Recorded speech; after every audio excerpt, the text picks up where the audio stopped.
आपका एक गलत कर्मा दूसरे की जिंदगी बर्बाद कर देगा। दोस्तों, इस ब्रह्मांड में ना सब कुछ एक दूसरे से जुड़ा हुआ है। जो हमें दिखता है वो भी और जो हमें नहीं दिखता वो भी।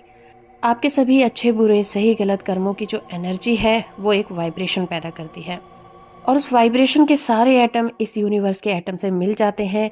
और आपकी ये एनर्जी बहुत कुछ बदलने की ताकत भी रखती है। इसीलिए कहते हैं कि अपना जो कर्मा होता है ना वो सोच समझ कर करना चाहिए। आपका एक गलत कर्मा दूसरे के ऊपर बहुत ज़्यादा इफेक्ट डालता है। आपके परिवार की ज़िंदगी बना सकता है या फिर उनको पूरी तरह से बर्बाद भी कर सकता है।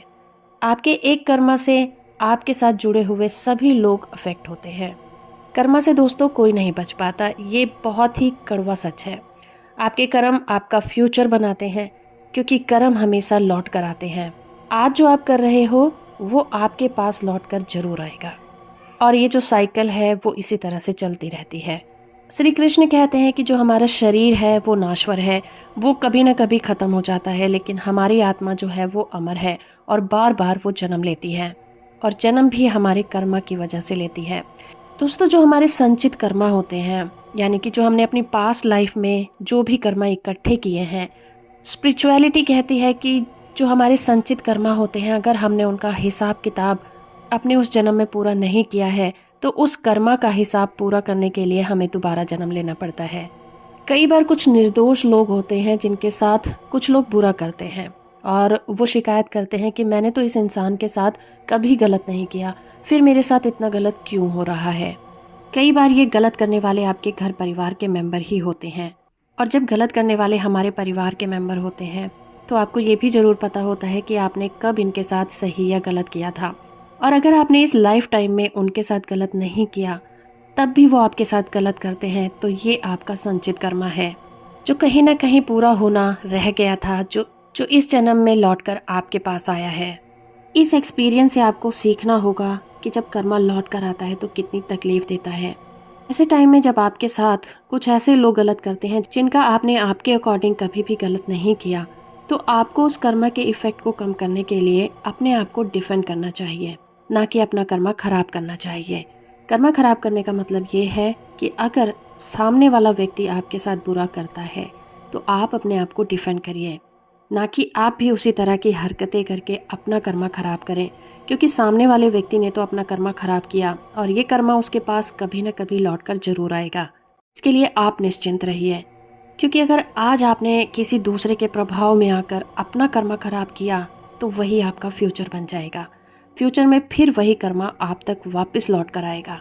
तो अगर आप नहीं चाहते कि सामने वाले इंसान के साथ आपका फिर से कोई कर्मा जुड़े, तो आपको इसके प्रभाव को कम करना चाहिए, ना कि उसके साथ कोई नया कर्मा जोड़ देना चाहिए। अब डिफेंड करने से क्या मतलब है? अब कर्मा को किस तरह से डिफेंड किया जाता है?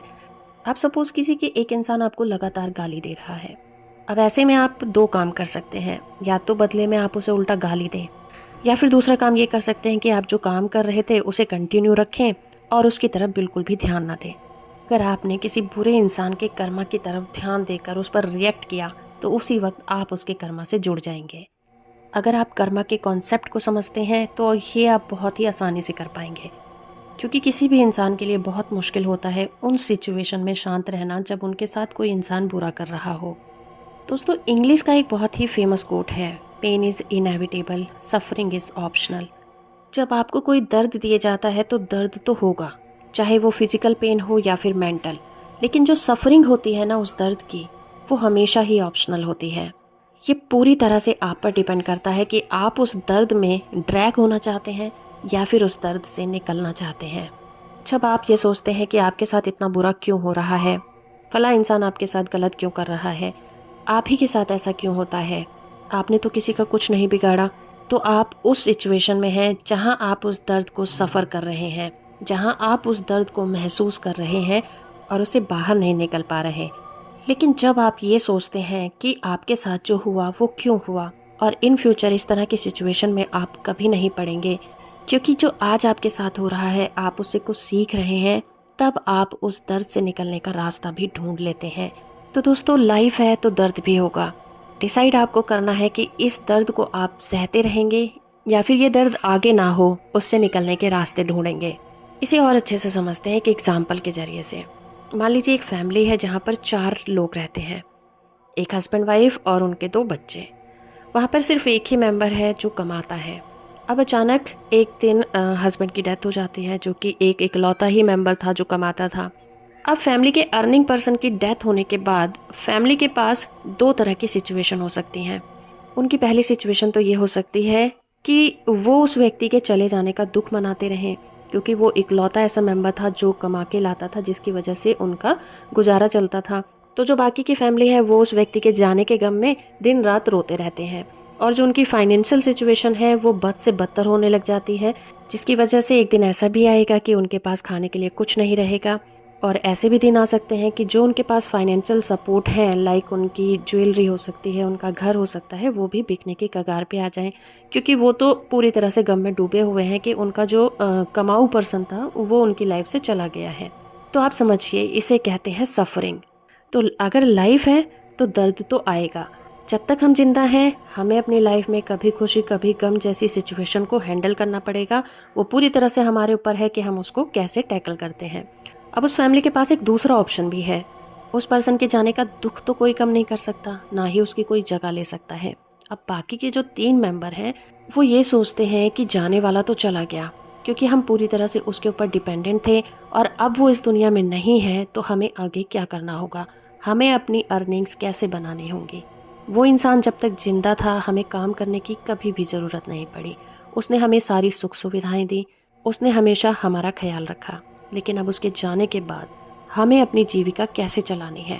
तो वहाँ पर बच्चे क्या करते हैं, अपनी स्टडी के साथ पार्ट टाइम कुछ करना स्टार्ट कर देते हैं, और जो वाइफ होती हैं वो भी अपने लायक कोई ना कोई काम ढूंढ लेती हैं। तो इस तरह से किसी व्यक्ति के जाने के दुख को झेलते हुए वो उस दर्द से निकलने की कोशिश करते हैं। तो मेरा ख्याल है कि अब आपको कर्मा का कॉन्सेप्ट समझ आया होगा। अगर इस फैमिली के बाकी मेंबर कोई काम न करें तो ये भी उनका एक कर्मा होगा, जो कि आने वाले फ्यूचर में उन्हें और भी ज़्यादा दुख देगा, क्योंकि कुछ ना करने की वजह से उनकी कोई अर्निंग नहीं होगी, और अर्निंग नहीं होगी तो उनकी फाइनेंशियल कंडीशन दिन पर दिन गिरती चली जाएगी। तो इसीलिए कहा जाता है कि हमारा एक गलत कर्मा दूसरे की ज़िंदगी को बर्बाद भी कर सकता है और आबाद भी कर सकता है।